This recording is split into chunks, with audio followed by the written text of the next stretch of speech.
নিজের দেশ ছেড়ে অন্য একটা দেশে, আর আম্মুকে ছাড়া আমাদের দুই ভাই বোনের এই প্রথম ঈদ। ঠিক তেমনি আমাদের দুজনকে ছাড়াও আম্মুর এই প্রথম ঈদ গেল। তো ঈদের দিন যে আমাদের খুব একটা ভালো কেটেছে এমনটা না, দুজনেরই খুব মন খারাপ ছিল। আর ঈদের আগের দিন থেকে ঈদের দিন, ঈদের পর দিন আমাদের 3 দিনই গেছে হচ্ছে ভিডিও কলে কথা বলতে বলতে আম্মুর সাথে, খালামণিদের সাথে, রিলেটিভস, তারপর হচ্ছে কাজিনদের সাথে। খুব মিস করছি সবাইকে। তো যাই হোক, কিছু করারও নেই। ভেবেছিলাম তেমন কিছুই রান্না করবো না বাসায়, কিন্তু তারপরেও ঈদের দিন যদি একটু কিছু রান্না না করি তাহলে তো হয় না।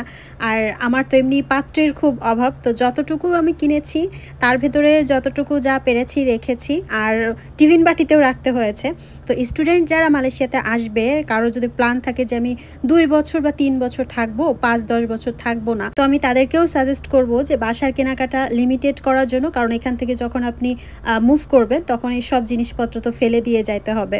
ঠিক তেমনি আমিও যে অল্প থালাবাটি যেটা কিনেছি তার মধ্যে রাখার চেষ্টা করেছি। এমন হয়েছে যে প্লেটের সেমাই শেষ করে তারপরে প্লেটে ভাত খাওয়া লাগছে। তো যাই হোক, আমি 2 রকম সেমাই আর চটপটি করেছি, আর গরুর মাংস রান্না করেছিলাম আলু দিয়ে একটু ঝাল করে, আর হচ্ছে টক ডাল রান্না করেছিলাম মানে টক আম দিয়ে, আর হচ্ছে বিরিয়ানি রান্না করেছিলাম, চিকেন বিরিয়ানি। আর 1-2টা রান্না করলে আমার রাখার কোনো জায়গাই ছিল না, পাত্রই ছিল না। আর এমনি ফল রেখেছি পাশে, যে বিকালের দিকে যদি খাইতে ইচ্ছা করে তো খাইলাম। ঘুরে ফিরে বাসায় হচ্ছে সবার সাথে কথা বলছি, আর একটু পর পর এই টুকটাক খাওয়া দাওয়া এইভাবেই হচ্ছে কাটছে। তো আমার ভাই ঈদের নামাজ পড়তে গেছিল হচ্ছে পুত্রাজায়া মসজিদে। নামাজ পড়ে এসে একটু সিমাই খেলো, তারপর হচ্ছে আমরা ভাত খেলাম একসাথে। খাওয়ার পরে আমার এত ঘুম পাইছে, আমি তো ঘুমাই গেছিলাম, ও ঘুম ছিল।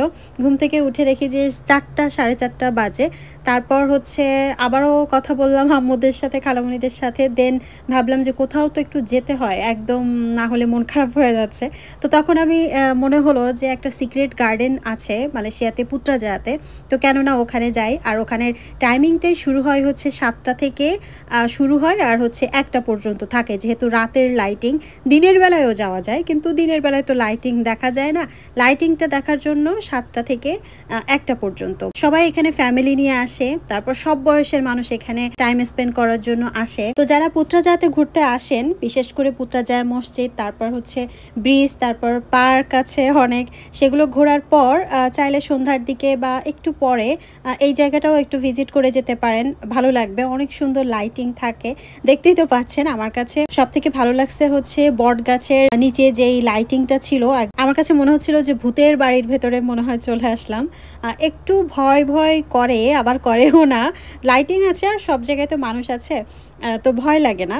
আর এটা তো অনেক উপরে, একদম পাহাড়ে, মানে নিচ থেকে একদম উপরে পাহাড়ে যেই আমি ব্যালকনি থেকে দেখতে পাই যে পাহাড়গুলো ওর মধ্যে কোনো একটাতে করেছে আর কি। বাচ্চারাও এখানে এসে কিন্তু খুব মজা করে, এই যে হাঁস, খরগোশ, এই যে সুন্দর লাইটিং করেছে, আর এক একটা কালার হয়, তো এটা দেখতেও বেশ ভালো লাগে। আরেকটা জিনিস হচ্ছে যে গাছের যে লাইটিংটা মনে হচ্ছে একদম লাইটের রঙগুলো নিচে পড়ছে, তো ওইটাও বেশ সুন্দর লাগে। আর প্রতিটা গাছে তো লাইটিং করে এত সুন্দর করছে। আর আমার ঈদের ড্রেস এটা না, ঈদে এবার কোনো শপিংই করিনি। নতুন জামা পরাই যদি ঈদ হয় তাহলে তো মালয়েশিয়ায় আসার পর থেকে প্রায় দিনই আমার ঈদ, কারণ এখানে আসার সময় সবগুলো ড্রেসই নিউ কিনে নিয়ে আসছিলাম, আর নতুন জামাই পরে যাচ্ছি। ভেবেছিলাম যেগুলো কিনে নিয়ে আসছি তার মধ্যে থেকেই যেটা পরা হয়নি একটা পরবো, একটা সাদা 3 পিস ছিল, ওটা পরার ইচ্ছা ছিল। বিকালের দিকে আমাদের বের হওয়ার প্ল্যান ছিল, কিন্তু সেভাবে তো হয়নি।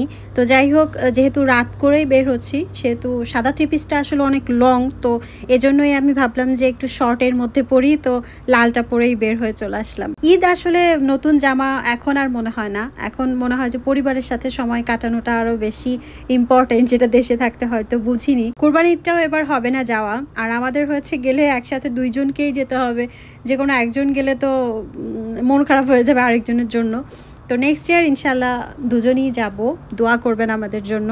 আর পার্কটা অনেক সুন্দর, এই যে এখান থেকে প্রধানমন্ত্রীর কার্যালয় বা বাসভবনও দেখা যায়, তারপর দূরের ব্রিজ দেখা যায়, তারপর হচ্ছে পুত্রাজায়া মসজিদের মিনার আর হচ্ছে পিলার দেখা যায়। আর ওই যে সাইবারজায়া, পুত্রাজায়ার যে দূরের বিল্ডিং, রাস্তা, এগুলো সবই দেখা যাচ্ছিল। ওই রোড দিয়েই হচ্ছে আসার সময়, তো সেটা দেখছিলাম, বেশ ভালো সময় কেটেছে। আর এখানে যাওয়ার পরেও আম্মুদের সাথে ভিডিও কলে কথা হয়েছে, বাগানটা ঘুরিয়ে দেখালাম ভিডিও ভিডিও কলে। তো যাই হোক, পুত্রাজায়ার এই সিক্রেট গার্ডেনটা আপনাদের কাছে কেমন লেগেছে এটা জানাবেন। আমার কাছে তো খুবই ভালো লাগছে, আমি অনেকক্ষণ ছিলাম আমরা ওখানে। পুত্রাজায়া মসজিদের পাশেই, মানে খুবই কাছেই। গ্রাবে যদি আপনারা সিলেক্ট করেন তো আমার মনে হয় না বেশি লাগবে, 5-10 রিঙ্গিত হয়তো গ্রাব ভাড়া হতে পারে, 10 রিঙ্গিতই হতে পারে। তো আপনারা সন্ধ্যার পরে এই জায়গাটাও ভিজিট করে আসতে পারেন। আসার সময় এই রোডটা আমার কাছেও খুব ভালো লাগছিল, এই যে দুই পাশেই যে লাইটিং করেছে, এখানে অনেকক্ষণ হাঁটছিলাম, তারপরে ঘাসের উপরেও বসেছিলাম। আর এখানে হোটেলও আছে, এখানে থাকেও মানুষ, থাকার ব্যবস্থাও আছে। তো কেউ যদি দূর থেকে আসে তো এখানে যদি রাতে থাকতে চায় তো রাতেও থাকতে পারবেন, ভেতরেই আছে। আর এই ব্রিজ থেকে যাওয়ার সময় এক পাশ থেকে হচ্ছে প্রধানমন্ত্রীর কার্যালয় পড়ে, আর ব্যাক করছিলাম তখন হচ্ছে ব্রিজের অপর পাশে পুত্রাজায়া মসজিদ। সিক্রেট গার্ডেন নাম দিয়েছে, এটা নিচ থেকে তো আসলে দেখা যায় না, নিচ থেকে অনেক উপরে, পাহাড়ের উপরে। আর হচ্ছে আসার সময় যে রাস্তাটা ছিল সেই রাস্তাটা একদম অন্ধকার আর হচ্ছে নিরিবিলি। তো ওটা বেশ ভয় লাগছিল যে আসলে কি ঠিক জায়গায় যাচ্ছি। তো আমার মনে হয় এই কারণেই নাম দিয়েছে। আর ব্যাক করার সময় এই ব্রিজটাও অনেক সুন্দর। পুত্রাজায়ার ভিতরে অনেকগুলো ব্রিজ আছে এবং প্রতিটা ব্রিজই অনেক সুন্দর করে সাজানো।